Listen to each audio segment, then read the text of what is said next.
With the season changing, it's a perfect time to learn how to make sopa de albóndigas. First, we're going to start by making the broth, and what I'm making right here is equivalent to a can of tomato sauce.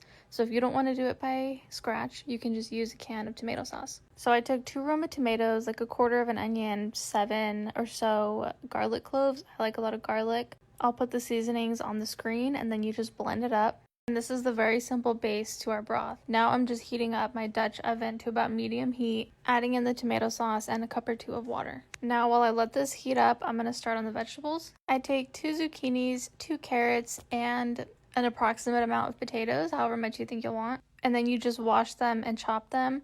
Everything about this recipe is subjective. For example, the zucchini is my favorite part of the soup, so I add more of that. The carrots are my least favorite part of the soup, so I add less of that. Another thing, for example, is the size that you cut the vegetables into. I was taught to cut them into large pieces so that they don't look small in contrast to the meatballs that we're going to add in later. But that's up to you. I've grown to like the pieces really big. So here I'm just chopping the potatoes into quarters. Now I'm grabbing a piece of parchment paper so we can get started on the meatballs. I take a package of ground turkey. Traditionally, it's made with ground beef, but I really like ground turkey. Now to the meatballs, we're going to add minced garlic, minced onion, and minced cilantro. We're also going to add in 1 egg, a 1/4 cup of rice, salt, pepper, cumin, and then you get that all incorporated.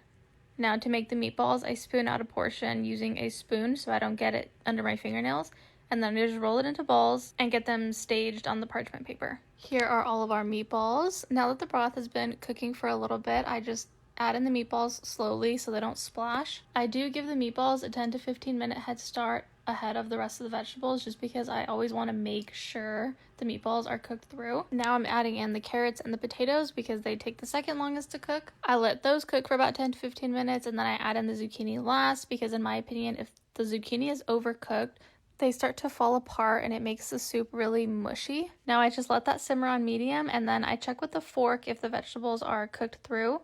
Once they are, the last step is adding some cilantro and then serving it up. This is easily one of my favorite soups for fall and winter. It seems like I made a lot, but my husband and I finished this in 2 days. It's that good.